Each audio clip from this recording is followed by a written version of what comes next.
This story was shared with me by a listener named Isabel, who worked as a nurse on the night shift at a hospital in Bogota, Colombia. What she witnessed in the maternity ward over several months led her to question everything she believed about life, death, and what exists between both states.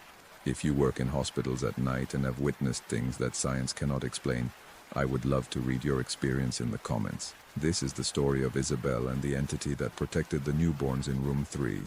My name is Isabel, and for 8 years I worked as a nurse at San Rafael Hospital in Bogota, specifically in the maternity ward on the night shift. It was a demanding but rewarding job. Helping to bring new lives into the world, caring for mothers and their babies, was something that filled me with purpose. But after what I experienced for 6 months in room 3, I quit. Not exactly out of fear, but because I could no longer pretend to understand the rules of the world I was working in. It all started in March of last year. The hospital had completely renovated the maternity wing, adding new postpartum recovery rooms. Room 3 was the largest, with a capacity for 6 beds, located at the end of the east hallway, far from the main nursing stations. From the first day it opened, something felt different in that room. It wasn't anything obvious, just a feeling. The air was denser there, colder even when the heating was working perfectly, and there was a subtle smell that none of us could identify. Dried flowers mixed with ancient incense. The mothers recovering there reported vivid dreams. Always the same dream. A woman dressed in white standing by the cribs of their babies watching over them. At first we thought it was just postpartum stress, hormones, exhaustion, but the dreams were too consistent. Mothers who had never met, from different ages and backgrounds, all described exactly the same figure. A young woman with long black hair down to her waist, dressed in what seemed to be colonial-era clothing, and they all said the same thing, that the woman did not instill fear in them, but rather a sense of protection. I was skeptical. I had worked in hospitals long enough to know that people see things when they are tired, medicated, or emotionally vulnerable. I dismissed the reports as benign hallucinations until the night I saw her. It was a Tuesday at 2 in the morning. There were 4 mothers in room 3, all with their newborn babies sleeping in cribs next to their beds. I was doing my routine check when I heard something from the room, a lullaby. Soft, melodic, in an old Spanish that I could barely understand. I opened the door quietly, expecting to find one of the mothers awake singing to her baby. But they were all asleep, and standing in the center of the room, moving between the cribs, was her, the woman in the white dress, exactly as the mothers had described her. Young, beautiful in an ethereal way, with that black hair that seemed to move without any wind. Her dress was in the Spanish colonial style, with lace at the neck and sleeves. She was not solid. I could see through her to the wall on the other side, but she was not completely transparent either. It was like looking at something through a very thin veil, present but not fully in this world. She moved from cradle to cradle, leaning over each baby. She did not touch them but made a gesture with her hands, as if she were drawing something invisible in the air above them. And as she did, she continued singing that lullaby in her ancient language. I stood frozen in the doorway, unable to move or speak. My rational mind struggled to process what I was seeing, offering explanations. I was exhausted. It was a strange reflection of light. I was having some kind of hallucination. But then she turned and looked directly at me. Her eyes were deeply sad, not threatening, not malicious, just infinitely melancholic. We looked at each other for what seemed like an eternity, but was probably only seconds. Then she nodded slightly, as if acknowledging my presence, and simply faded away. She didn't walk somewhere. She didn't gradually dissolve. She just stopped being there. I closed the door with trembling hands and walked straight to the nursing station. My partner that night, Rosa, looked at me with concern. "Are you okay? You look pale." I just saw the woman in room 3, the one in the white dress. Rosa became serious. "Did you see her too?" "Too?" "Isabel, all of us who work the night shift have seen her at least once, some more than others. We thought you were a skeptic, that you would mock us if we told you." I sat down, processing this. "Who is she?" "We don't know for sure, but there are stories." "Do you know where they built this new wing of the hospital?" I shook my head. "It used to be the site of a colonial convent. It was demolished in the 60s, but before that, It had been abandoned for almost a century, and before that, in 1721, it was the scene of a tragedy. Rosa told me the story she had researched after her first encounter with the apparition. There was a nun in that convent named Citlali, a name unusual for a Spanish nun because she was mestiza, half Spanish and half Nahuatl indigenous. She had been a midwife before entering the convent, known for her ability to safely bring babies into the world when others failed. But in 1721, she was accused of witchcraft by the other nuns. They accused her of using pagan methods in her deliveries, of murmuring enchantments over the newborns, of making invisible marks on them that supposedly protected them from the evil eye and malevolent spirits. She was tried by the Inquisition, condemned, and executed. But before she died, she swore that she would continue her work, that she would keep protecting the innocent no matter what they did to her mortal body. The mothers who see her never feel fear, Rosa continued.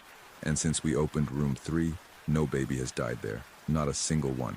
It's statistically strange considering we have complications in other rooms.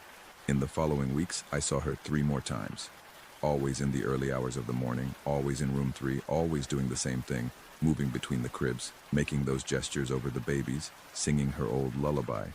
And I began to notice something else. The babies in room 3 were calmer than in other rooms. They cried less. They slept more deeply, and the mothers reported feeling inexplicably safe there, as if something good was watching over them. I started to investigate on my own. I visited historical archives, spoke with local historians. I found records of the Inquisition trials against Sister Citlali. The accusations were detailed, that she made the sign of the cross upside down over babies, that she whispered words in Nahuatl that no one else understood, that she wore a pagan amulet hidden under her habit. But I also found testimonies from families she had helped.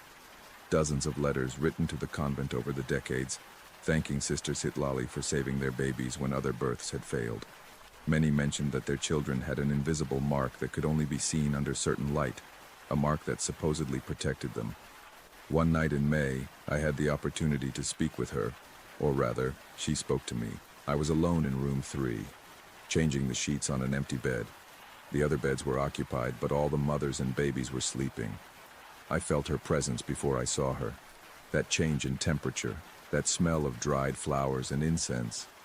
I turned around and there she was, more solid than ever before, standing by the window. "Do not fear," she said. Her voice was soft, with an accent that spoke of centuries past. "I only do the work I have always done." "Are you Citlali?" I asked, surprised that my voice worked. That was my name when I lived. Now I am just a guardian. I protect the innocent as I swore to do. "Why here? Why now?" "This place was built on sacred ground for my people, long before the Spaniards arrived or the convent was constructed. It is a place where the veil between worlds is thin, and where children are born, dark forces are always nearby, waiting." "Dark forces?" She approached one of the cribs, looking at the sleeping baby inside. "There are entities that feed on the new, the not fully formed. Newborn babies are vulnerable in ways that modern people do not understand. Their souls are still settling into their bodies. In those early days, they can be influenced, taken, even." A chill ran through me. "And you protect them?" "I mark each one with seals I learned from my grandmother, who learned them from her grandmother. Ancient protections that keep away the things that lurk in the darkness." "Why are you telling me this?" Citlali looked at me with those sad eyes. "Because soon you'll need to know. Something is coming. Something I've kept at bay for months, but it's getting stronger. I won't be able to stop it alone." "What is coming?" But before I could respond, she faded away, leaving me alone with my questions and a growing fear. Over the next few weeks, the tension in room 3 increased. The air felt heavier each night. The shadows in the corners seemed darker, denser, and I began to hear things. Whispers in languages I didn't recognize, scratching on the walls when no one was near. Citlali appeared almost every night now, but she looked weaker, less substantial. And her protective marks on the babies took longer, as if it required more effort to make them. Then came the night of the summer solstice, June 21st. There were 6 babies in room 3 that night, all born that day, all healthy. Their mothers slept exhausted after giving birth. I was on duty along with Rosa and another nurse, Patricia. At midnight, all the lights in room 3 went out simultaneously. The emergency backups failed. The room fell into complete darkness. And in that darkness, something else entered. I couldn't see it clearly, but I could feel it. A massive, cold, hungry presence. It moved around the room, approaching the cribs, and from the cribs, the babies began to cry. Not the normal crying of babies. It was pure terror, a sound that no newborn should be able to make. The mothers woke up, screaming, groping for their children in the dark. Rosa, Patricia, and I ran to the room with flashlights. What I saw in the light of our flashlights will haunt me forever. There was something about each crib. Shadows that did not behave like shadows should. They twisted, stretched, tried to reach the babies. And when the light from our flashlights touched them, they recoiled, but did not disappear. Then Citlali manifested, brighter than I had ever seen her. Her ethereal form now glowed with its own light, filling the room with a soft glow. "Back!" she shouted in ancient Spanish, then in Nahuatl, then in a language I did not recognize. She extended her hands, and from them came lines of light, weaving a protective net around each crib. The shadows retreated, but did not leave. And then something else appeared, a figure larger, darker than the surrounding shadows. It was vaguely humanoid, but completely incorrect in all its proportions. Where Citlali shone with soft light, this thing absorbed light, creating a darkness deeper than the mere absence of illumination. She spoke, and her voice resonated at frequencies that hurt the ears. "The innocents are mine. They have always been mine. You have no right to interfere, ghost." "I have every right," Citlali replied. "I am their protector. I was in life and I am in death. You will not touch these children. Your power is weakening. You have marked too many. You have stretched yourself too thin. Tonight I will finally feed." The battle that followed was not physical in any sense that I can adequately describe. It was light against darkness, will against will, protection against hunger. The walls trembled. The air alternated between icy and hot, and the babies continued to cry, that terrible cry. Citlali fought bravely, but she could see that the dark thing was right. She was weakening. Her light flickered. Her protections were cracking. And then, without consciously thinking, I did something. I placed myself between the dark entity and the nearest crib, shielding the baby with my own body. "No," I said, my voice trembling but firm. "You will not touch them." The entity laughed, a sound like breaking glass. "What can a mortal do against me?" "I don't know," I admitted. "But I am not alone." Rosa and Patricia stood beside me, forming a human barrier around the cribs. And then something extraordinary happened. The mothers, weak from childbirth, exhausted, rose from their beds. One by one they stood beside us, forming a protective circle around their children. "These are our offspring," said one mother in a firm voice. "You will not touch them as long as we have breath." And at that moment Citlali found renewed strength. Her light shone brighter than ever. "You see," she told the dark entity, "the strongest protection does not come from marks or seals. It comes from a mother's love for her children. It comes from the willingness to sacrifice for the innocent. And as long as that exists, you will never be able to defeat me."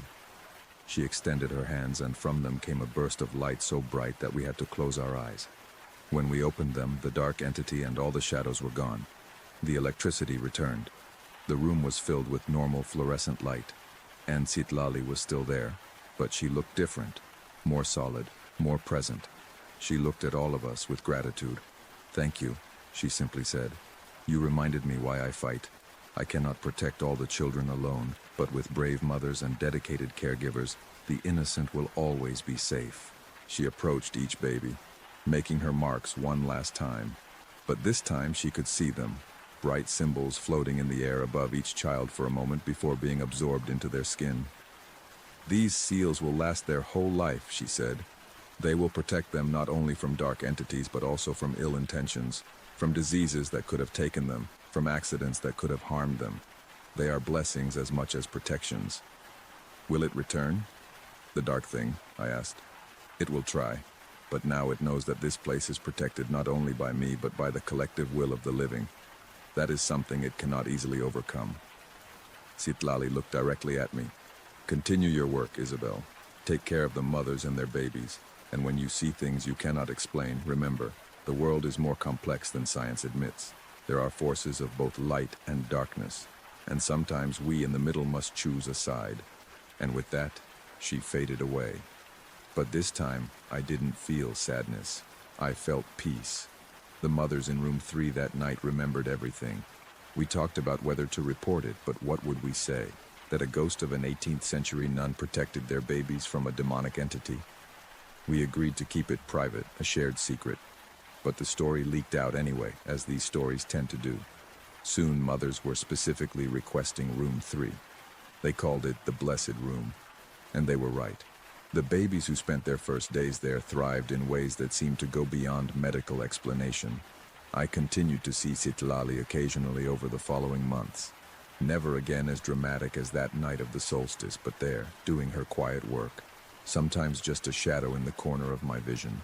Other times clearer, gently smiling as she watched over the newborns. But 3 months ago, I received a daytime job offer at a pediatric clinic. Better pay, better hours, closer to my family. I accepted, but before I left, I returned to room 3 one last night. Citlali appeared, as if she had been waiting for me. "You're leaving," she said. It wasn't a question. "Yes, it's time for a change. You've been a good guardian. The children you helped carry your kindness with them. Will you still be here?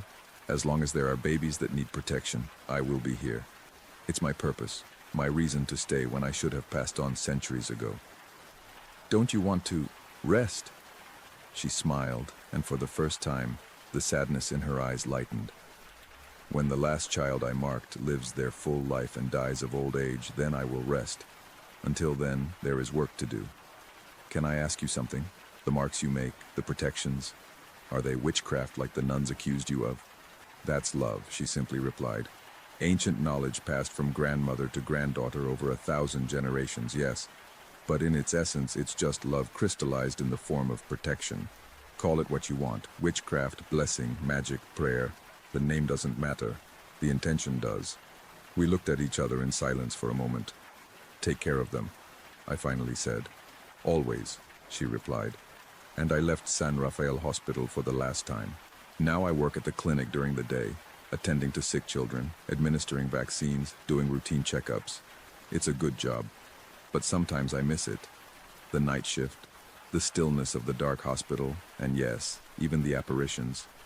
Because now I know we are not alone in this world, that there are invisible guardians working on the margins, protecting the vulnerable, keeping the darkness at bay. And I know that every night, in room 3 of San Rafael Hospital, a nun who was executed over 300 years ago continues her work, marking babies with ancient protections, singing lullabies in forgotten languages, keeping them safe from things that lurk in the darkness. The mothers giving birth there do not consciously know why they feel so safe in that room. The babies will not remember the invisible marks that will protect them their whole lives. But Citlali knows, and now I do too, and that is enough. Thus ends the story that Isabel shared with me. She told me that she still visits some of the mothers she met in the hospital, and all report that their children are remarkably healthy and fortunate, as if something is protecting them.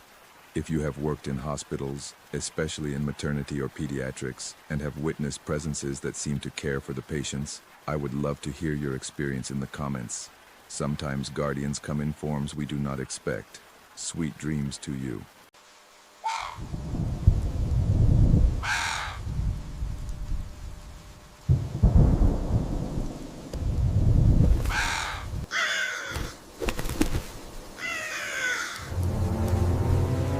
A few days ago, I received a message from a listener who signs as Daniel from Guatemala. He wrote to me that what he is going to tell happened to him when he was 47 years old, during a week he spent alone in a cabin in the mountains. He told me that he never believed in anything supernatural until that week, and that now he can no longer say the same. If you have something similar saved, you know where to leave it. This is what Daniel experienced the night something knocked on his door. I am an emergency doctor. 12 years working in emergencies teach you to distinguish what matters from what doesn't, to make quick decisions with incomplete information, and above all, not to let panic take over when everything seems to indicate that panic would be the reasonable response. What I learned at work has saved me many times in everyday life, but there are things for which that training is of no use. It all started because I needed to rest. 12 years in the emergency room leave a fatigue that cannot be cured with a long weekend. It is a fatigue that accumulates in layers, like sediment, until one day you look in the mirror and see someone who functions properly, but has been functioning for a long time without really being there. My boss suggested I take a week off. My body had been asking me for the same thing for months. A colleague lent me his cabin in the mountains of Guatemala. A small, cozy construction, at almost 2,000 meters high, surrounded by pines and with no close neighbors. No cell signal, with Wi-Fi only via satellite that worked intermittently. The idea was to completely disconnect. I arrived on a Sunday afternoon. The cabin was exactly what I needed. A small living room with a fireplace, a functional kitchen, a bedroom with a bed that had a thick mattress and wool blankets. Outside, the pine forest that smelled of resin and cold earth, and the silence that the mountains have when one arrives from the city and has not yet learned to listen to it as silence and hears it as absence. I settled in, lit the fireplace, warmed up some broth I had brought in a thermos, and fell asleep before 9 at night. The first 2 days were filled with sleep and stillness. I got up late, walked around the cabin, read, ate leisurely, and went to bed early. My body gradually released that accumulated tension, like when one loosens a knot that has been very tight, and the fingers realized they were exerting force without noticing. It was on the third day that I noticed the boy. I was walking along the path that surrounded the cabin, about 200 meters from the building, when I saw him among the trees. He was a small figure, about the height of an 8 or 10-year-old child, standing between two pines about 30 meters from where I was. He was wearing dark clothing that was not suitable for the weather, without a coat despite the cold, and he was looking at me. I stopped. I waved my hand in greeting. The figure did not respond. He remained motionless, looking at me. I walked a few steps in his direction. When I reached the spot where he had been, there was no one. Just the pines and the ground covered with needles and the silence of the forest. I searched with my eyes in all directions. There was no child. There was no figure. I returned to the cabin, not quite understanding what I had seen. The eye deceives in the forest. Shadows create shapes. The contrast between the light filtering through the trees and the shaded areas produces illusions that the brain interprets as presences. I had an explanation and I applied it to myself. That night, while reading by the fireplace, I heard knocks at the door. They were not urgent knocks or from someone needing help. They were 3 slow, spaced knocks, with the deliberate cadence of someone who knows you are going to hear them and is in no hurry. Knock, pause, knock, pause, knock. I stayed still for a moment, listening. There were no more knocks. I got up, took the flashlight, and opened the door. The porch of the cabin was empty, the dark forest beyond the light spilling out from the open door. The cold of the night rushed in, with that smell of pine and dampness that the mountain forest has after the sun goes down. There was no one. I checked the perimeter of the cabin with the flashlight. Nothing. I closed the door and returned to the chair by the fireplace. I didn't sleep well that night. The next day I went down to the nearest town, which was a 40-minute walk away, to buy some things I needed. The town was small, with a store that also served as a hardware store and an informal information point for everything happening in the area. The man who ran the store was named Don Aurelio. He was older, with that build of someone who has spent their whole life at high altitude, and had the calmness of someone who doesn't need to fill silences with words. While I was paying for what I had bought, I mentioned almost in passing that I had seen a boy in the woods near the cabin. Don Aurelio stopped counting the change. He looked at me. "What was the boy like?" he asked. I described what I had seen, his height, the dark clothing, the way he stood still looking at me. Don Aurelio finished counting the change and placed it on the counter. "And did he knock on your door?" he said. I stood still. "How do you know that?" "Because he always knocks," said Don Aurelio. "It's what he does." "Who is he?" Don Aurelio leaned on the counter with his arms crossed and looked at me with the patience of someone who has had this conversation before and knows that the person on the other side is not going to fully understand but deserves to know. "Here they call him the boy of the forest," he said. "He has been here longer than any of us who live now. The old folks from when I was young already knew him, and so did their parents. No one knows exactly what he is. Some say he is the spirit of a child who died in the forest long ago. Others say he was never a child, that he only takes that form because it is the one that works best to get close. Get close for what? Don Aurelio looked at me directly. To enter, he said. Enter the cabin? Wherever you are, he said. The cabin, the house, whatever. But first he knocks. He always knocks. And what if someone opens the door? Don Aurelio uncrossed his arms. No one who has fully opened the door has been able to explain to me well what happened next, he said. There are 2 or 3 people in the village who say they did it, and none of them talk much about it. What I do notice is that since they did it, they are different people from what they were before. Different how? More subdued, he said. As if something in them had gone away and not come back. I returned to the cabin with that conversation in my head and with a discomfort that I tried to analyze with the objectivity of the doctor I am. What Don Aurelio described was local folklore, the kind of story that small towns build around experiences that cannot be explained any other way. The child I had seen in the forest could be anything.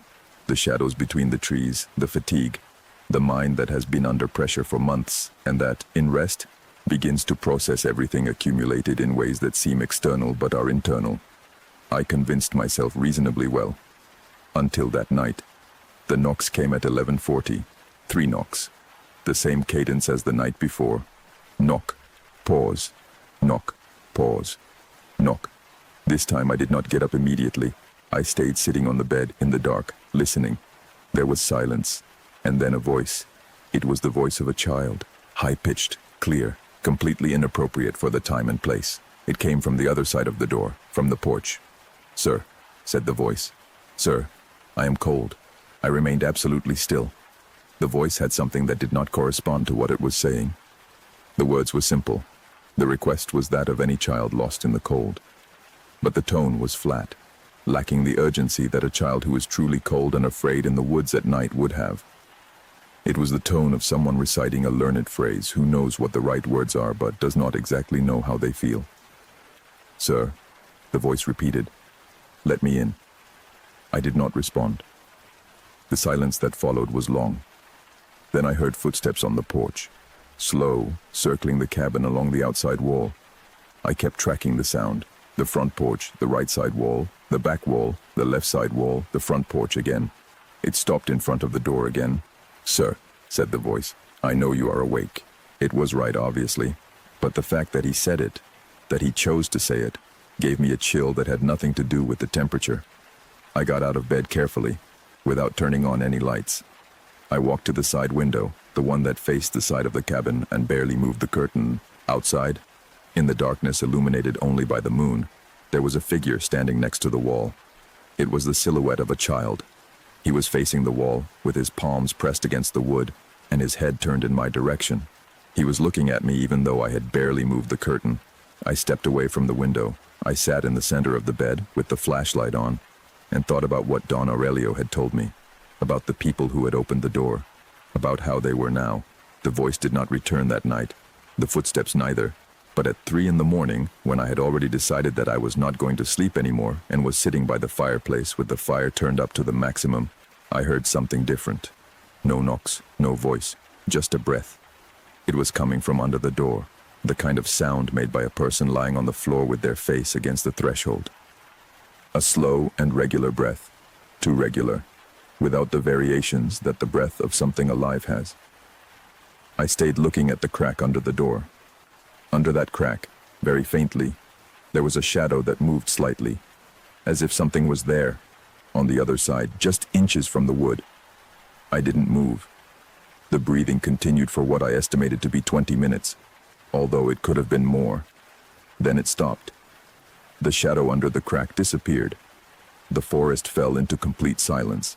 At dawn, before it finished getting light, I packed my things, closed the cabin, and set off for the village. I didn't stay for breakfast. I didn't take inventory of what was left to leave it organized as I had promised my colleague. I simply left. I passed by Don Aurelio's store. He saw me enter with my backpack and my face of not having slept and didn't say anything right away. He served me a coffee without me asking for it. "How many nights?" he asked. "2, I said. He nodded. "Did she open the door?" "No." Something in his expression relaxed slightly. "Good," he said. "When she doesn't open the door, she loses interest after a while. She looks for someone who will." And is there always someone who does? Don Aurelio looked at me over his coffee cup. Always, he said. There are people who are curious, people who don't believe, people who think they can handle it. There's always someone. I took the coffee, thanked him, and continued on to the city. I got home that same day.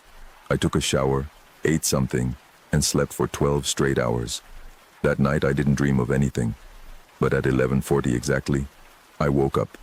Not because of any sound, not because someone knocked on my door.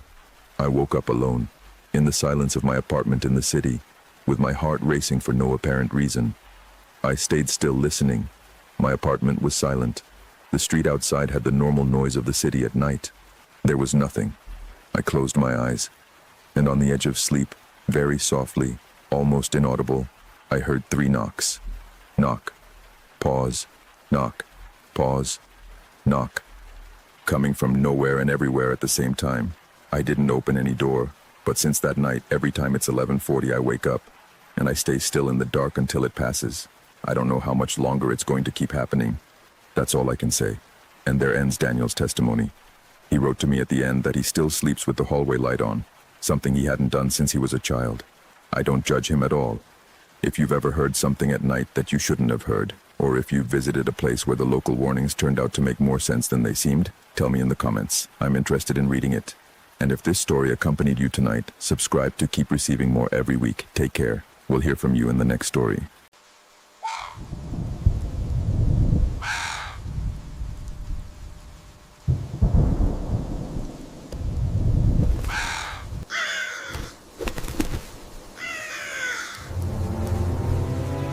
I have a personal rule. When someone writes to me, and the first thing they say is that it took them years to tell this to someone, I read it all before doing anything else. That's what Isabel did when she wrote to me a month ago. Librarian, 31 years old, a person who spends her days surrounded by books, and who grew up believing that books are exactly what they seem. Paper, ink, words.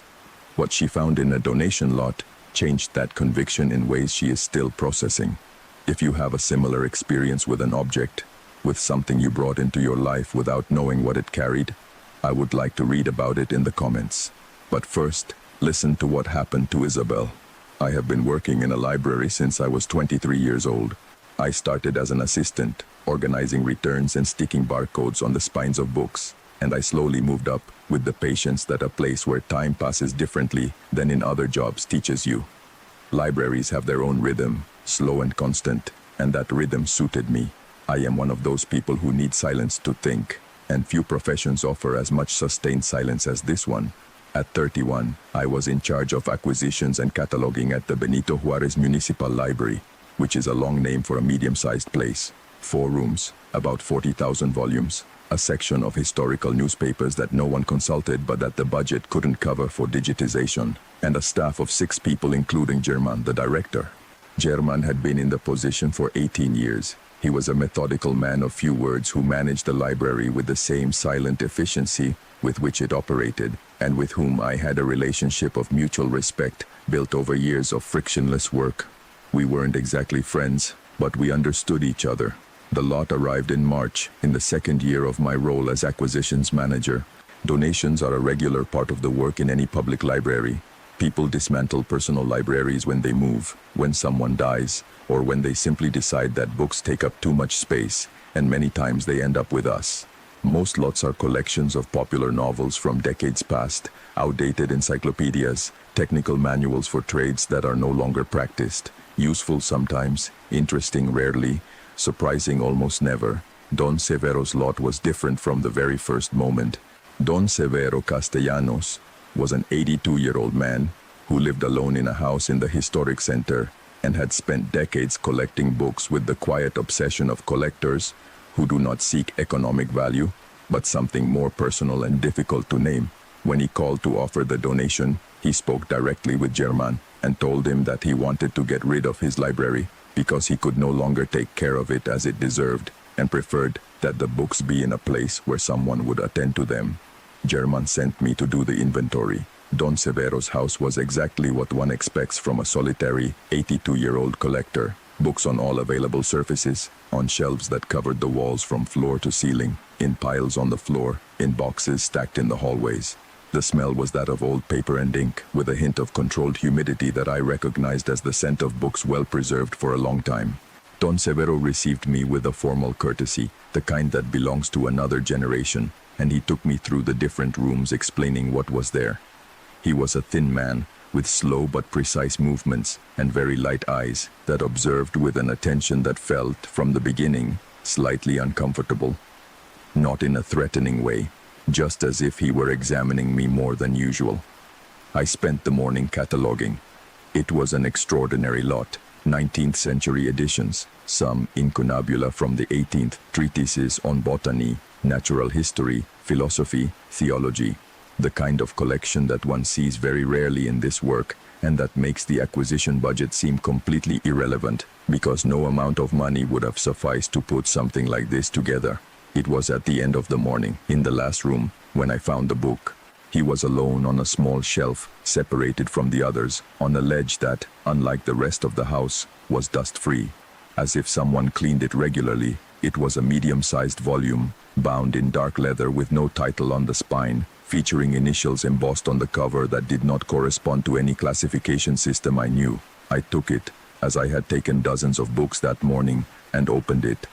The interior was in Latin, with some sections in what seemed to be another, older language that I did not recognize. The pages were made of a different paper than the rest of the collection, denser, heavier, of that dark ivory color that very old manuscripts have. The illustrations were engravings in black ink, geometric figures intertwined with representations that took me a while to identify as human figures in various positions, some of which were disturbing once you understood them. Don Severo entered the room at that moment. He looked at me with the book in his hands, and something in his expression changed. It wasn't dramatic, just a slight contraction around the eyes, something that in another person would have been called alarm, but in him was so controlled that it was hardly noticeable. "Is that book also included in the lot?" I asked. Don Severo took a moment before answering. "Yes," he said, and then he added, in a tone that was meant to be casual but wasn't entirely, "That book requires special care, temperature and humidity conditions. It cannot be in general circulation." I told him we would put it in the reserved funds section, which had the appropriate conditions for delicate materials.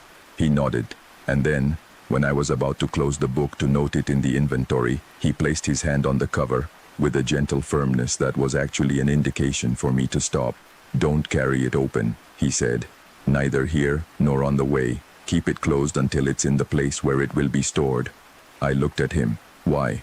Don Severo looked me in the eyes for a second that felt longer than it was. "The illustrations are delicate with direct light," he said. "The ink reacts." It was a completely reasonable technical explanation for a book of that age. I accepted it, but there was something in the way he had said it that didn't fit with the technical explanation, something more urgent underneath. I closed the book and wrapped it in the archival paper I had for special materials. The shipment arrived at the library the next day in 3 large boxes. The first thing I did was separate Don Severo's book and take it directly to the reserve funds storage, as I had promised.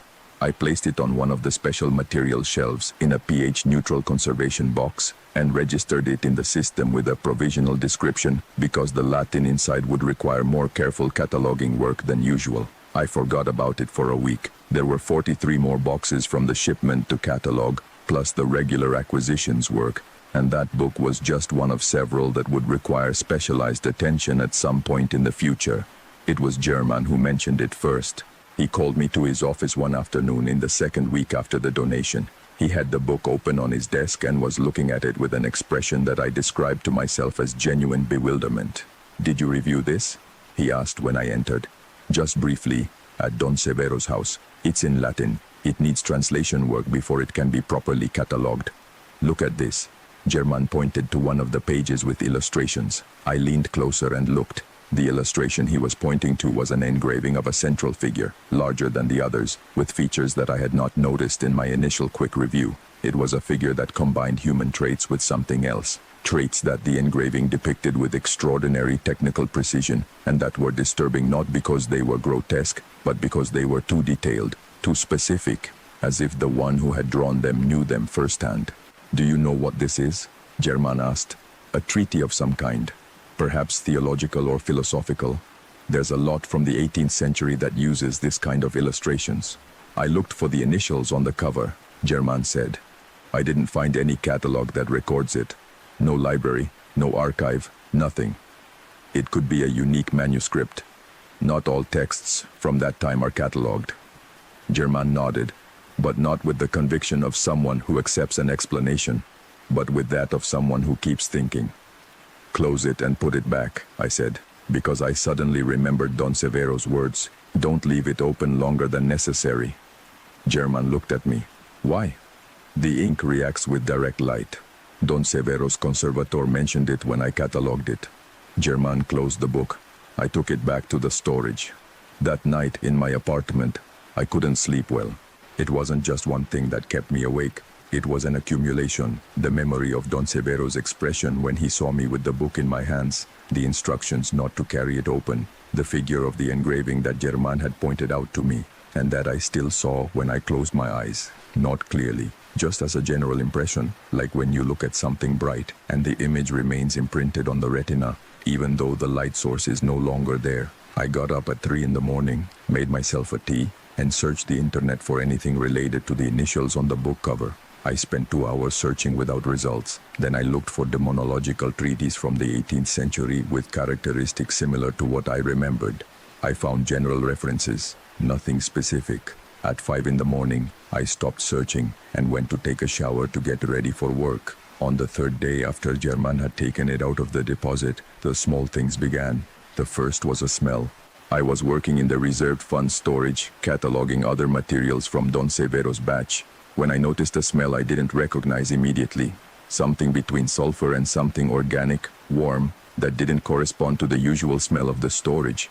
The storage of special materials has a characteristic smell. Old paper, leather, the faint antiseptic of preservation products. This was different, denser, with a temperature that wasn't the temperature of the air but something more concentrated, as if it came from a specific point. I followed the smell. It led me to the shelf where the box with Don Severo's book was. I stopped in front of the shelf. The smell was stronger there. Not much stronger, just enough to be unmistakable. I took the box, opened it, checked that the book was closed. It was. I smelled it directly, bringing my nose close to the leather cover. The smell was coming from the book. I returned it to the box, closed the box, left the storage room, and sat at my desk for 5 minutes staring at the wall before doing anything else.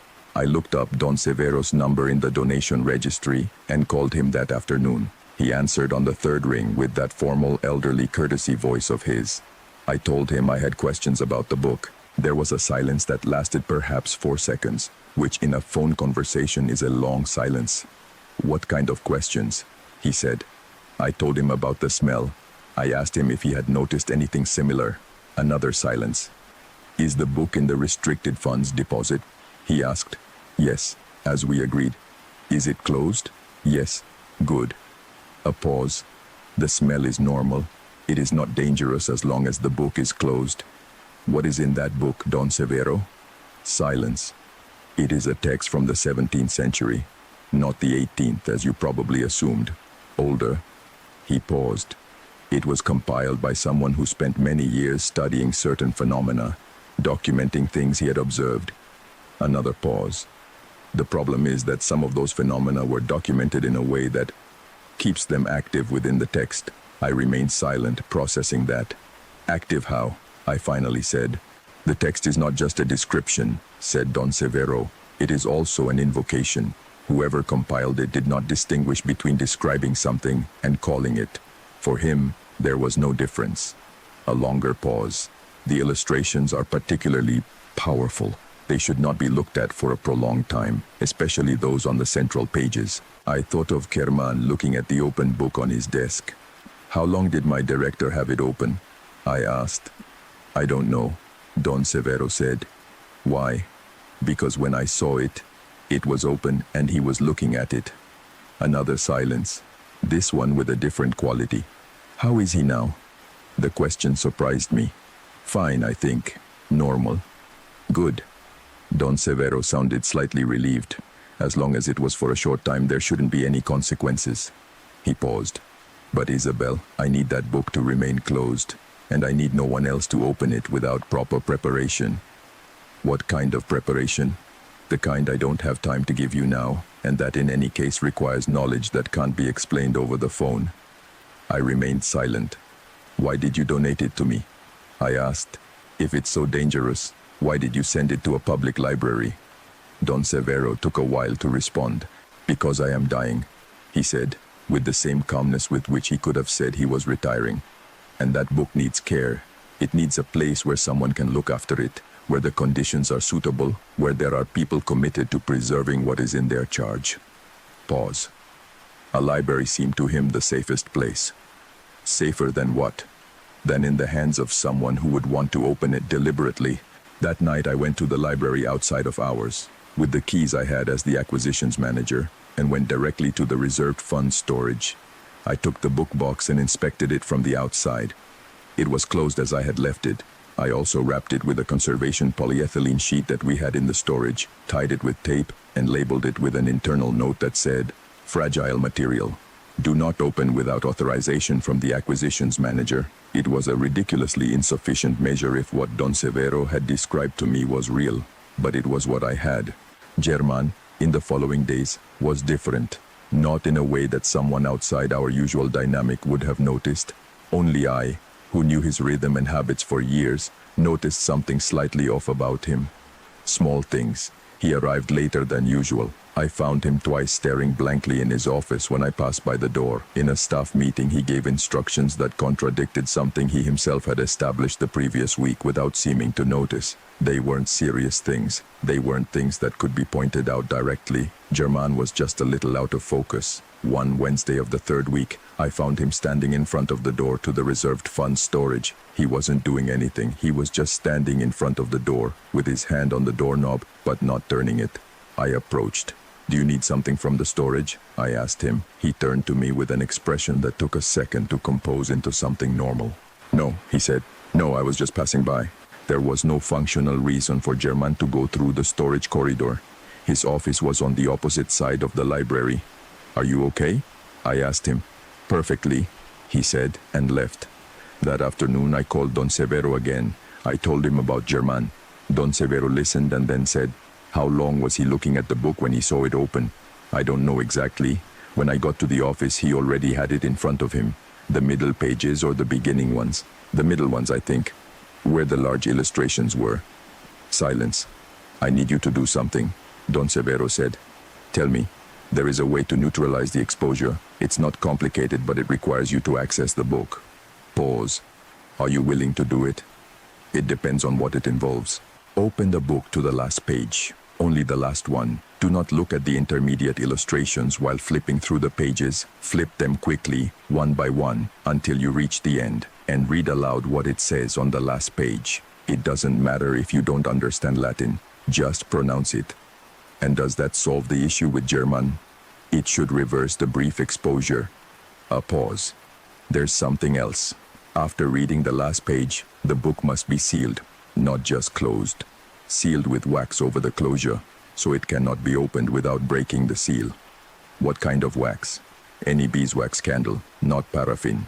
Pure beeswax." I spent the next day looking for a pure beeswax candle, which turned out to be more complicated than expected in a city where most decorative candles are made of paraffin or blends. I found it in a natural products store 6 blocks from the library, a small amber-colored candle with that specific sweet smell of genuine beeswax. That night I returned to the library. I went to the storage, took out the box, removed the polyethylene, and with the book in front of me on the work shelf, with the candle lit beside me and the smell of beeswax mixing with the scent of the storage, I took a deep breath and opened the book. I flipped through the middle pages quickly, looking just enough to find the edge of the next one and not lose track of the progress. What I saw with my peripheral vision in those illustrations I did not stop to examine. I didn't want to. There was something in them, in the way the eye caught them fleetingly, that generated a restlessness I preferred not to feed with direct attention. I reached the last page. It was different from the others. No illustrations, just tightly written text in Latin, with a more careless handwriting than the rest of the book, as if it had been written in a hurry, or with something different from the mood of the rest of the document. I read it aloud. My Latin is basic, that of someone who has catalogued enough texts in that language to recognize structures but not to understand fluently. I pronounced it as best I could, with the open vowels of ecclesiastical Latin, which was what I had heard the most, and at some point in the reading I noticed something I couldn't describe, a change in the quality of the silence of the deposit, as if the air suddenly had a different density, or as if something that had been very close for the past few weeks shifted to a greater distance. I finished the page. I closed the book. I took the beeswax candle and melted wax over the binding closure, covering the line where the upper cover touched the body of the book. The amber wax sealed that line in a way that made it impossible to open without visibly breaking the seal. I put the book back in its box, closed the box, and placed it back on the shelf. I extinguished the candle. I went home. The next morning, German arrived on time for the first time in weeks. In the staff meeting, he was completely present, coherent, his usual rhythm. He didn't mention the book, nor did I say anything to him. I called Don Severo to tell him. He answered more slowly than before with a voice that sounded more tired. "Good," he said when I finished. "Very good. Are you okay?" I asked him. "I am as I am," he said. "Old and tired." Pause. "The book is in good hands, Isabel. I'm glad I took it there." "What do I do if the seal breaks someday?" I asked. "Read the last page again and reseal it," Don Severo said. "Always the last page, always forward, never look back, and always beeswax. Is there anything else I should know?" A long pause. "That book is not going to leave," he finally said. "It will be in that library as long as the library exists, and every acquisitions manager who comes after you will need to know what you know now." That was 8 months ago. The book is in the reserved fund storage, in its conservation box with the wax seal intact. German is fine. The library is functioning normally. But there are days when I spend time in the storage working on other materials, when I notice the smell. Very faint, almost imperceptible, like a reminder that it is there. The seal remains whole. I check it once a week, with the same systematic approach one uses to check anything that matters. Don Severo died 6 weeks after our last conversation. I saw him in the obituary section of the local newspaper. I did not attend the funeral because I did not know him well enough, but I sat in silence for a moment that day, thinking about an 82-year-old man who had spent decades caring for something he had not asked to take care of, who had sought the safest place he could find to leave it, and who had died without fully knowing if he had made the right decision. I believe he did. But I also think I have many years ahead of me to verify that seal once a week, and that I will need to find, when the time comes, someone I can trust enough to tell this to, just like Don Severo told me. That was what Isabel wanted to share. She told me that writing it down was partly a way to leave it recorded, in case someday someone needs to know. I thought there was something brave in that decision, to tell a story that most people would choose to keep silent.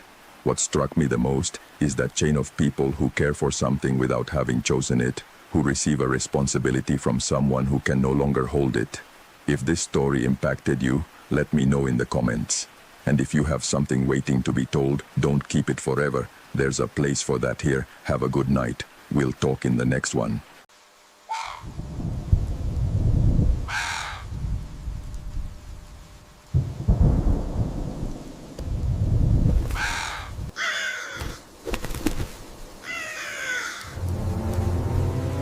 This story was sent to me by Raquel, an art restorer who worked in museums and private collections. What she discovered while restoring a 17th century colonial portrait made her abandon her career and burn all her work materials. If you have ever worked with ancient objects and felt that something of their past still remains in them, share it in the comments. Now this is Raquel's experience with a painting that should never have been restored. My name is Raquel, and for 12 years I worked as an art restorer specializing in Latin American colonial painting. It was a job I loved deeply. There was something magical about bringing back to life works of art that had been forgotten for centuries, revealing colors and details that no one had seen in generations. But that was before the portrait of Sor Inés, before understanding that some restoration work should never be done, before learning that there are things painted on canvas that are better left hidden under layers of varnish and dirt. It all started when the director of the Colonial Art Museum of Quito, Ecuador, contacted me about a special project. They had recently acquired a 17th century portrait of a nun, supposedly painted by one of the masters of the Quito school. The painting was in terrible condition, almost unrecognizable under centuries of grime. oxidized varnish, and moisture damage. "It's a unique opportunity, Raquel," the director told me via video call. "If you can successfully restore this, it would be an important discovery for the history of colonial art. And of course, the compensation would be generous."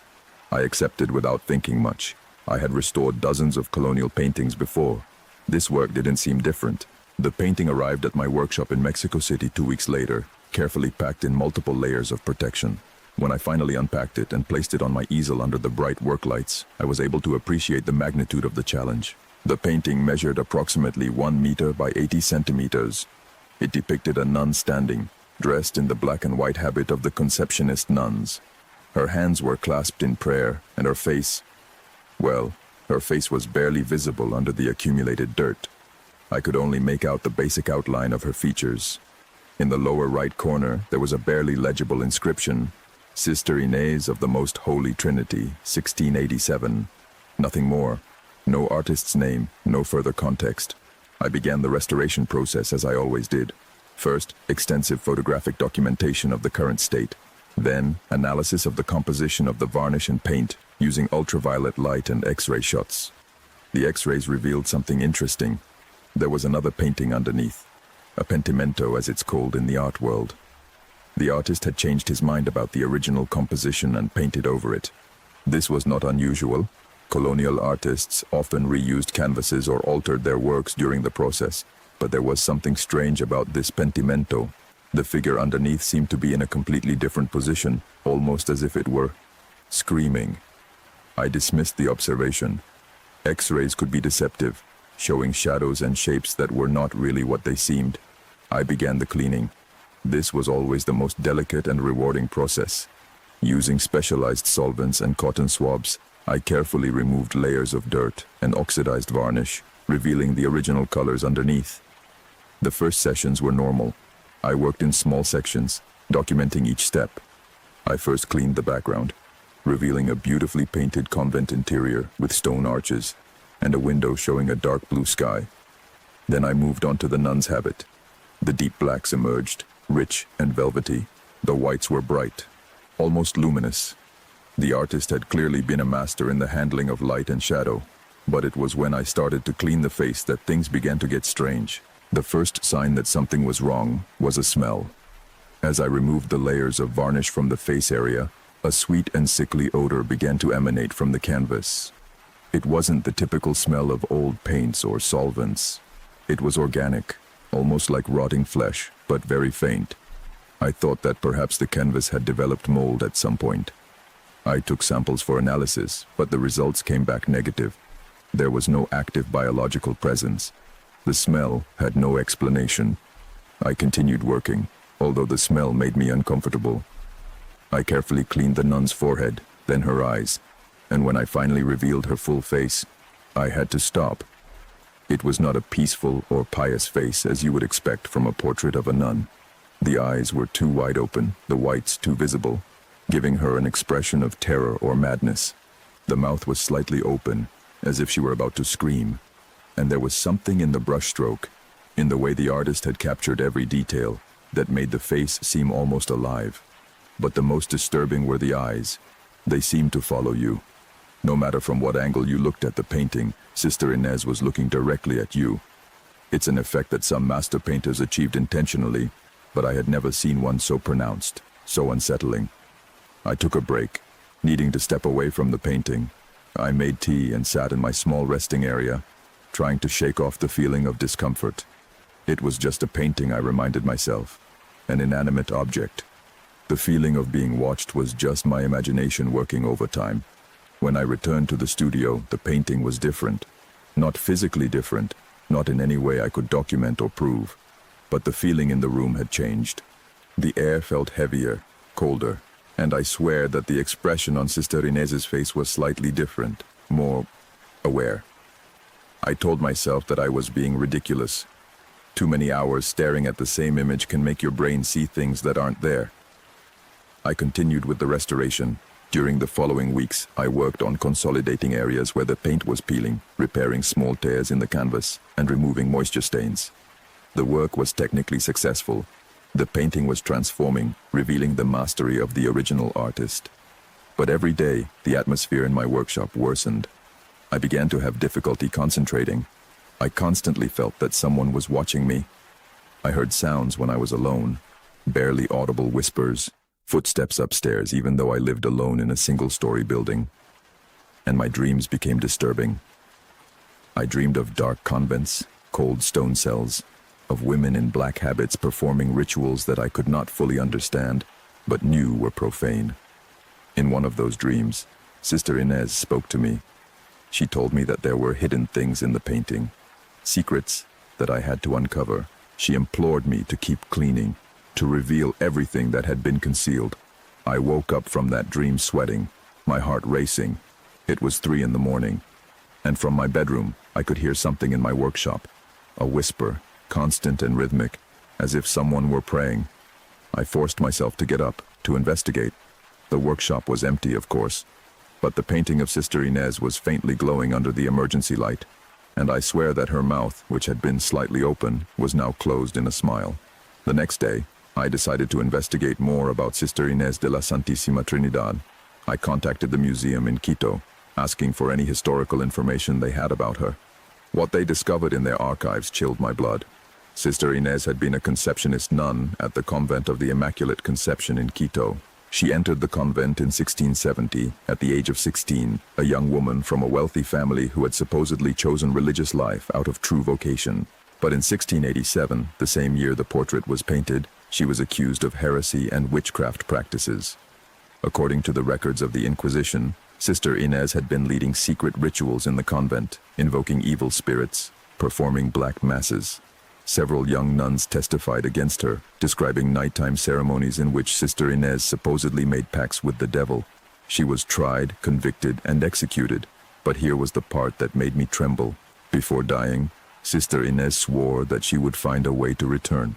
She promised that her spirit would remain in the world, waiting for the opportunity to complete the work she had begun. And the portrait had been commissioned just before her arrest. It was believed to have been destroyed along with all her personal belongings. How had it survived? And why would someone want to preserve the image of a condemned witch? I continued reading the documents. There was a final note, added years later by a priest who had investigated the case. It mentioned that the artist who painted the portrait, a man named Miguel de Santiago, had reported strange experiences during and after the painting sessions. He said that Sister Inez had asked him to incorporate specific symbols into the painting, hidden in such a way that only someone who knew what to look for could find them. The priest suspected that the portrait itself was part of some ritual, that Sister Inez had used the painting sessions to bind her essence to the work. He recommended that the painting be destroyed, but apparently his recommendation was never followed. I closed the documents with trembling hands. I was restoring something that should never have been preserved. A work of art that was also an artifact of black magic, a prison or an anchor for something dark. I should have stopped the restoration immediately. I should have returned the painting to the museum and let them decide what to do with it. But a part of me, the professional and curious part, needed to finish. I needed to see the complete painting, to reveal all the secrets it contained. That night, I worked late, driven by a compulsion I couldn't fully explain. I cleaned the last remaining areas. Sister Inez's hands, the crucifix she held, the final folds of her habit. And it was in those folds that I found them, the symbols, hidden in the shadows of the black habit, painted with a precision that was only visible under direct and intense light. There were symbols. They were not Christian. They were sigils of ceremonial magic, circles of invocation, demonic seals that I recognized from my art history studies on occult iconography. Every fold of the fabric contained one. There were dozens of them, a complex web of symbols that, when viewed all together, formed something larger, a complete ritual preserved in paint. And at the center of them all, hidden in the deepest fold of the habit, there was a word painted in letters so small that I needed a magnifying glass to read it. Liberation.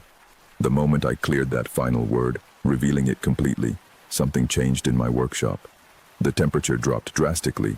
My breath became visible. The lights flickered and dimmed, and the painting began to glow. It was not an illusion.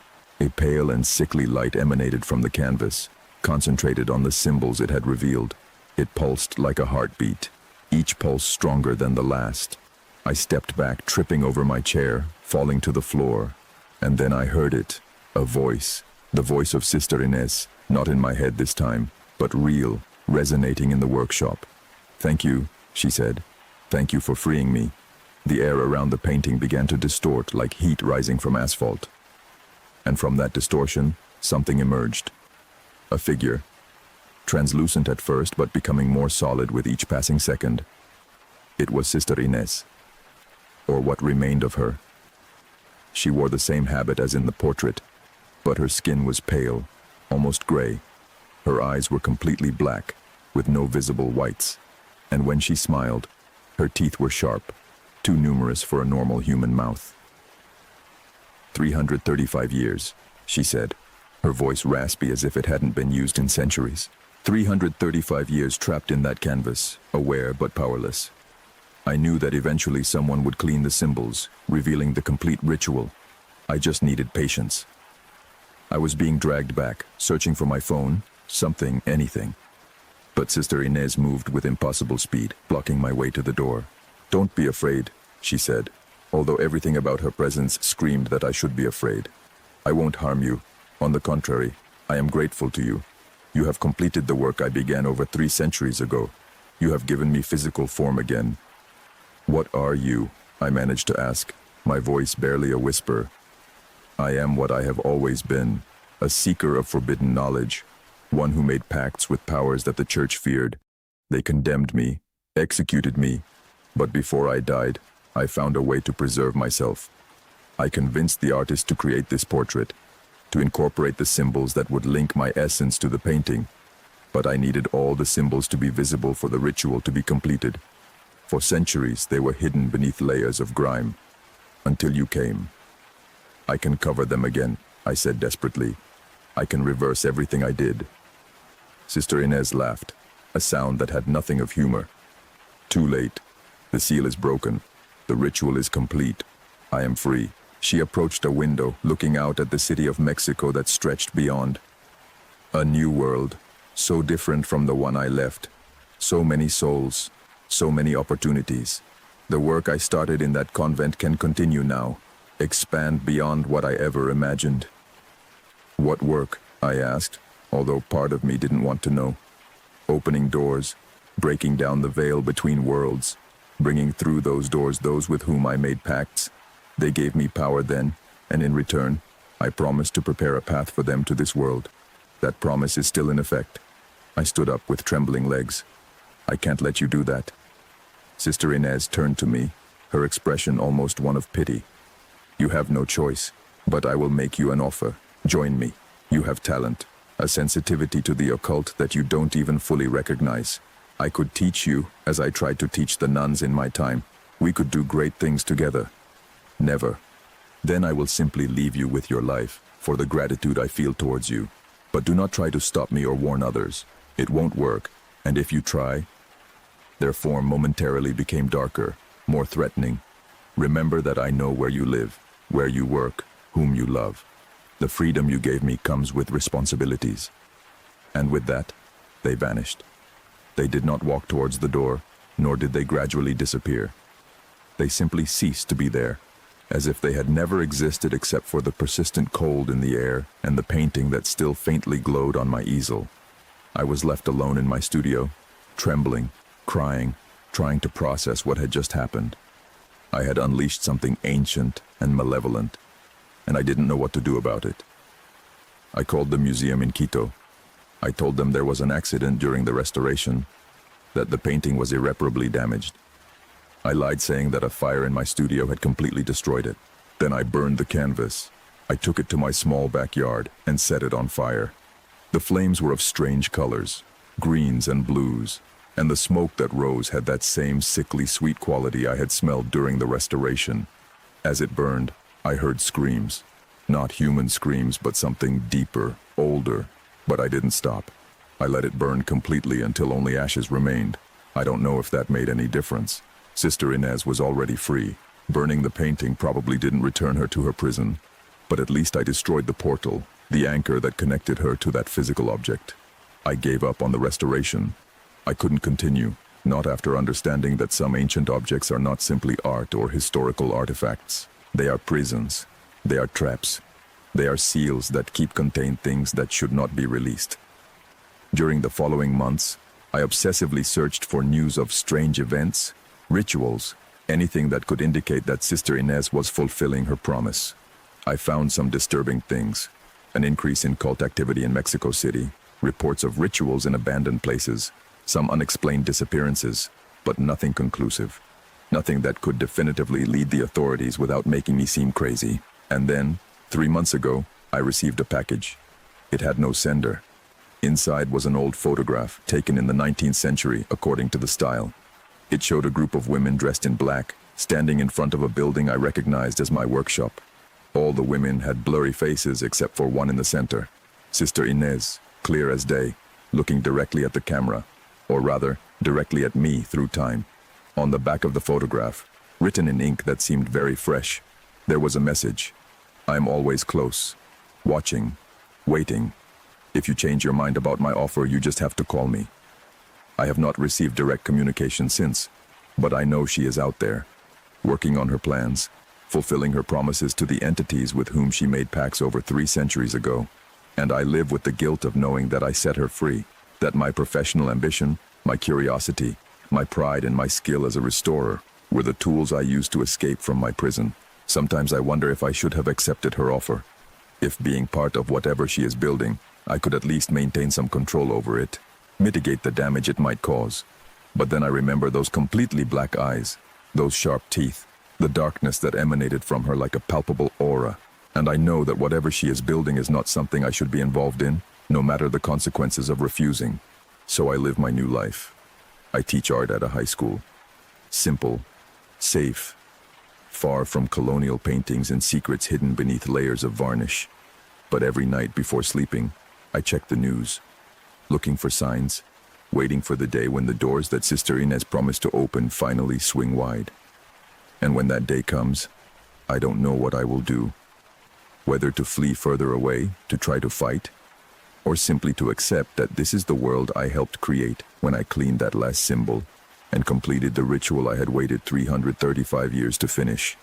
The painting no longer exists, but Sister Inez does. And somewhere in this city, somewhere in this world, she is working, waiting, building, and I am the only one who knows the whole truth, the only one who could warn the world if anyone would believe me. But who would believe a story about a 17th century nun who used a portrait as a prison and anchor for her soul? Who would take seriously the warnings of a restorer who claims to have accidentally released a witch condemned by the Inquisition? No one. And Sister Inez knows it. It's part of why she let me live.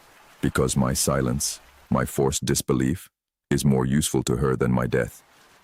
So here I am, living with this knowledge, this guilt, this waiting, and wondering every day if today will be the day I finally see the full consequences of what I did when I revealed that last symbol and uttered that word painted centuries ago: liberation.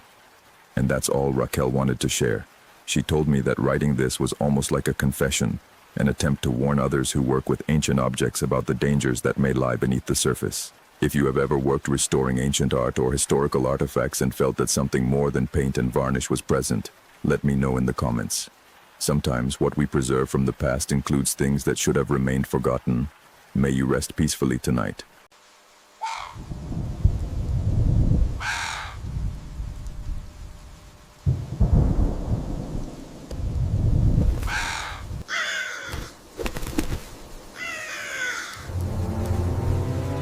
There are people who write to me asking that I do not reveal their full name, and there are others who specifically ask me to do so, who want their story to circulate with their name because they feel it gives them a bit of control over something that took away a lot from them. Marcos is one of the latter. He is 52 years old, a musician, and lives in Buenos Aires. He wrote to me 3 weeks ago with a story that, in his own words, he has been carrying alone for 8 years. If you have ever had something to carry alone for too long, you already know how heavy that is. Marcos talks about a violin, about what he found inside that violin, and about what came with it to his apartment one night in March 8 years ago and took much longer to leave. This is what he told me. I have been playing the violin since I was 9 years old.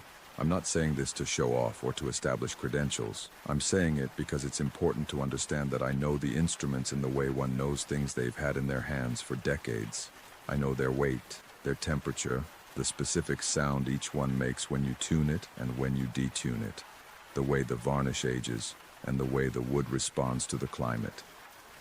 I've held violins from the 18th century and violins made the previous week, and I can tell you differences that aren't written in any manual but in the tips of my fingers. With that experience, I arrived at the San Telmo Instrument Fair on a Saturday in March, with no particular plan other than to look, and I came home with the Guarneri. That's what I called it from the beginning, even though it wasn't a Guarneri. It was impossible for it to be a Guarneri. An instrument from that maker is worth what I won't earn in several years of work, and what the man selling it asked for was an amount I could pay without my hand trembling. But it had something in the wood that reminded me of the Guarneris I had been lucky enough to see up close during my years of study. A depth in the tone of the varnish, an asymmetry in the F-holes that seemed made by someone who understood that calculated imperfection is its own kind of perfection. I asked the seller where it came from. He said he had received it as part of payment for something, that he didn't know its history, and that if I wanted it, I could buy it, and if not, I could leave it. I bought it. The man didn't give me a case.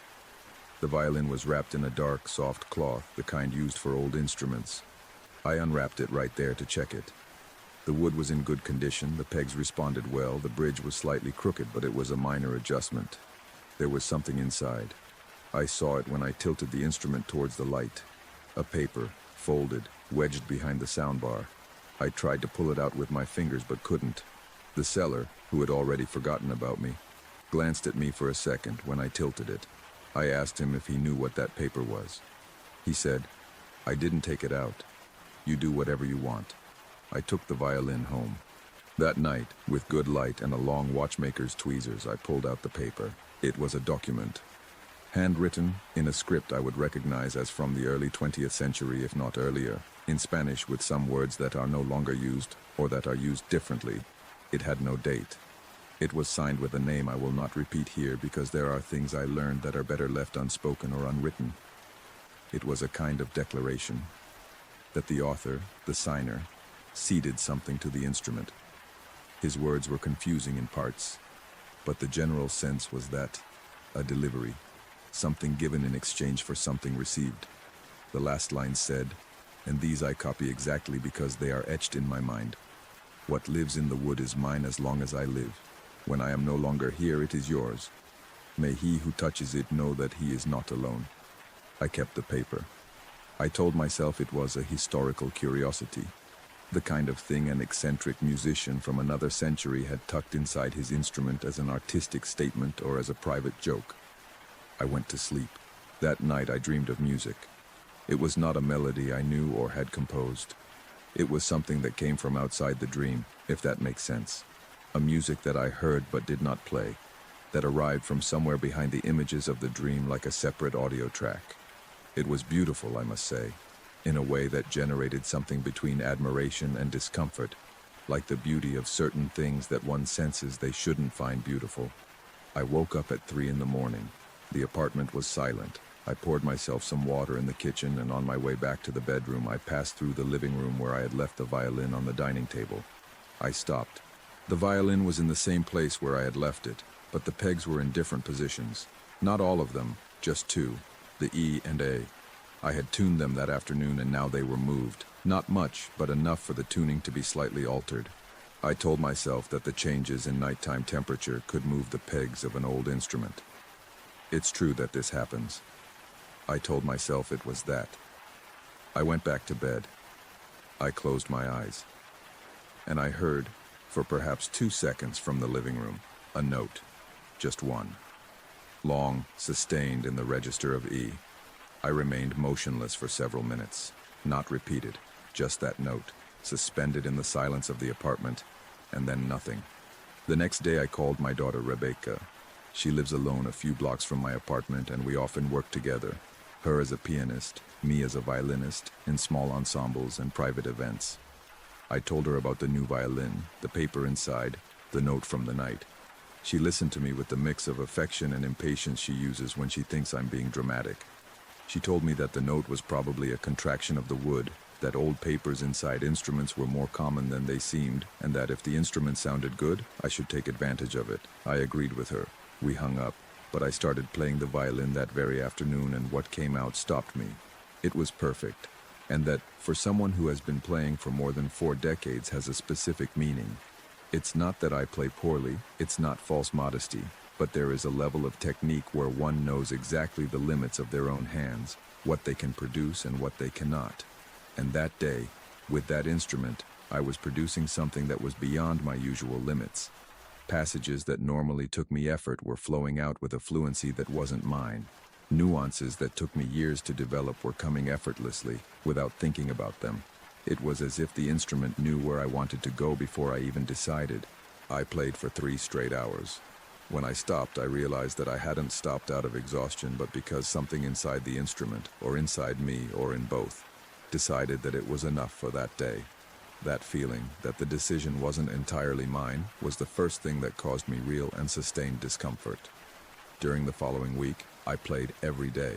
The music that came out was still extraordinary. I began to compose pieces that surprised me while I played them, as if I were receiving them instead of creating them.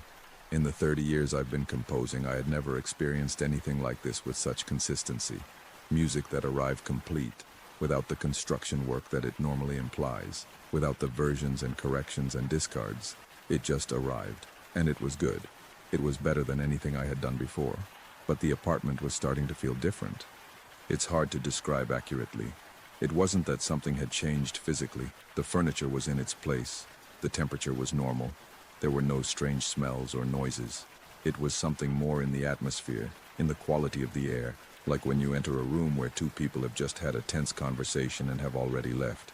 The furniture is there, the chair is there, but something of the exchange lingers in the space. That's how my apartment felt, as if there was always someone who had just left or was about to enter. Celso, my neighbor from downstairs, rang my doorbell one Tuesday morning. He was a man in his 60s, retired, calm, the kind of neighbor you have for years without knowing his name and then discover he is the most reasonable person in the building. He told me he wanted to tell me something but didn't know how I would take it. I told him to go ahead. He said that the night before, around 2 in the morning, he had heard music, violin, coming from my apartment. And it was beautiful, he clarified. He wasn't complaining about the noise, but he wanted to know if I was okay because there was something in that music that had kept him from sleeping, not because of the volume, but because of the feeling it gave him, like listening to something one shouldn't be listening to. I told him I hadn't played anything the night before, that I'd gone to bed at 11 and hadn't gotten up. Celso looked at me for a moment and then said, "Then maybe it was something else." He didn't clarify what he meant by that and left. That night I put the violin inside the case I had bought for it and carefully closed the zipper, placing it at the back of the bedroom closet. I told myself I needed to keep it away for a few days, that perhaps I was spending too many hours playing, and that was affecting my perception of things. I went to bed early. At 1:45 in the morning, I was awakened by the music. It was the violin. I recognized it immediately because it was my instrument, my sound, and because the piece being played was one of those I had composed that week. The case was closed. I heard it clearly from the bedroom. The bow on the strings, the nuances, the changes in position. It was perfect. The same perfection I produced when I played it during the day, but with something additional that I couldn't name until later, an element in the sound that wasn't technical but of another nature, as if someone were playing with an emotion that the human body doesn't exactly produce. I got up. I opened the closet. The case was closed. The music continued. I opened the case. The violin was there, still, with the bow beside it. The music stopped at the exact moment I opened the case. Not at the end of a phrase, not with a cadence, in the middle of a note. I sat on the bedroom floor with the open case in front of me for a time I couldn't measure. Then I called Rebecca. It was 2 in the morning. She answered scared because I never call at that hour. I told her I needed her to come. She asked what was wrong. I didn't know exactly what to say. I told her the violin plays by itself. There was a silence on the other end of the line. Then she said, "I'm coming." Rebecca arrived in 20 minutes. She checked the case, checked the violin, checked the apartment with that mix of worry and skepticism that she has. She didn't hear anything that night. She stayed until 4 in the morning and left convinced that I had dreamed the music or that the sound was coming from some other floor of the building. I told her it was fine. I was left alone. I spent the following days trying to document what was happening. I recorded with my phone for several nights. In 3 of the recordings there is something, not complete music but loose, brief notes, the kind one would produce if passing the bow with very little pressure on the strings. But the bow was in the case. I checked it every morning. The case was always closed. The violin was always inside. The more intense dreams also began. It was no longer just background music. Now there was a figure in the dreams, always on the periphery, always turned away or in profile, never facing forward. They wore dark clothing from another era. They had a violin under their arm. And in the dreams I knew, with that irrational certainty of dreams, that this figure had been the previous owner of the instrument. Not the seller at the fair, the true owner, the signer of the paper. I went to see Father Ignacio. I am not a practitioner.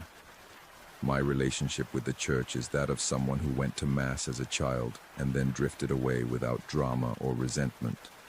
But Father Ignacio was an elderly priest whom I had known for years through a mutual friend, and he was known to be someone who listened without judging the stories that other priests dismissed. I went to his church one Wednesday afternoon and found him organizing books in the sacristy. I asked him for a moment. He gave it to me. I told him everything.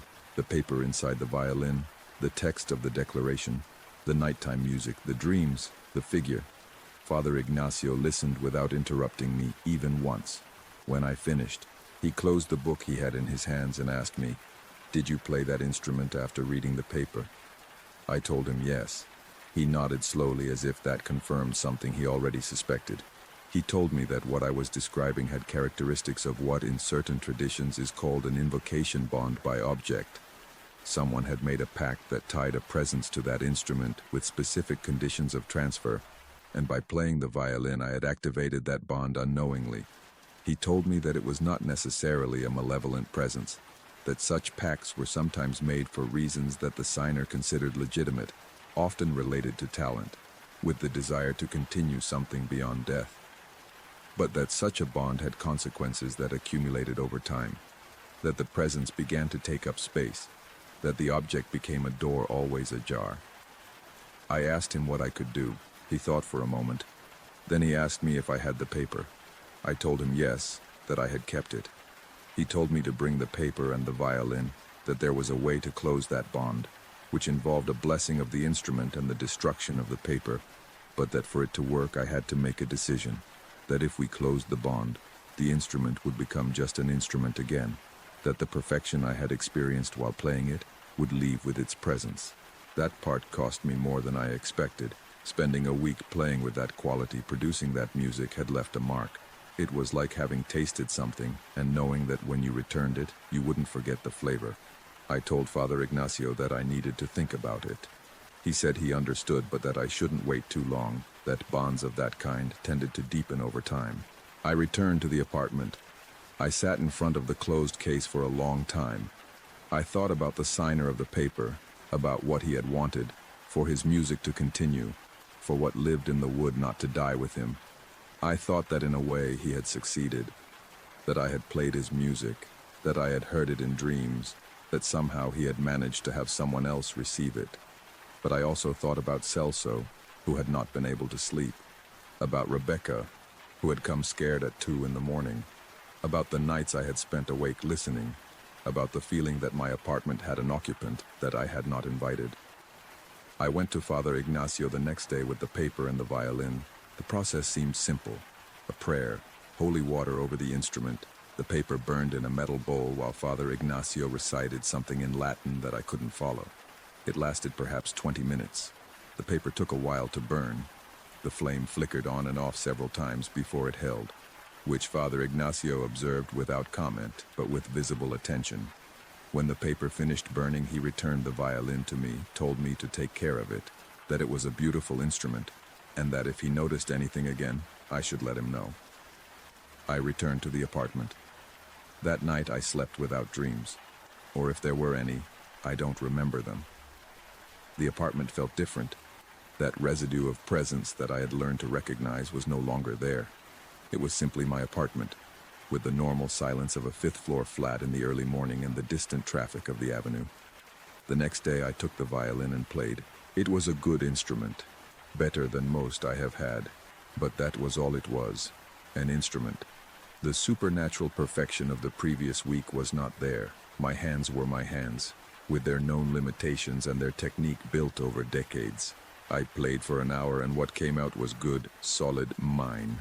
I stared at the violin when I finished, with a feeling that took me a while to identify but that I could ultimately only describe as mourning. A small, private, somewhat absurd mourning for something I should never have wanted to keep. I still keep the violin. I play with it at some concerts. No one who listens to me notices any difference with my other instruments. And I play well, as I have always played, as I learned to play over 40 years. But sometimes, very occasionally, on winter nights when the apartment is completely silent, I think I hear something. Not music, just a presence in the air, brief, like someone passing through a hallway without stopping. And I don't know if it's an echo of what was there, or if Father Ignacio was right that what we did was enough to close the door, or if there are doors that can be closed but not completely sealed. That's what I have to share. The violin is fine, I am fine. And that music I received that week, that music that came without asking for it, I wrote it all down before returning it. It's kept in my notebook. I play it from time to time, with my hands and my limits, and without anyone's help. I guess I had to hold on to something. End of Marcos's testimony. He told me at the end of his message that the notebook with those compositions really exists, and that someday he might record them, and that when he does, he won't be able to avoid thinking about who really composed them.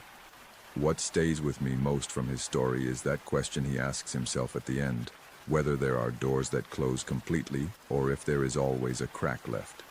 I have no answer to that. But if you ever had an object that you felt carried something more than its physical weight, I would love for you to share it with me in the comments. Every story you share reminds me that there is so much we still cannot name. Sleep well tonight. We'll talk soon.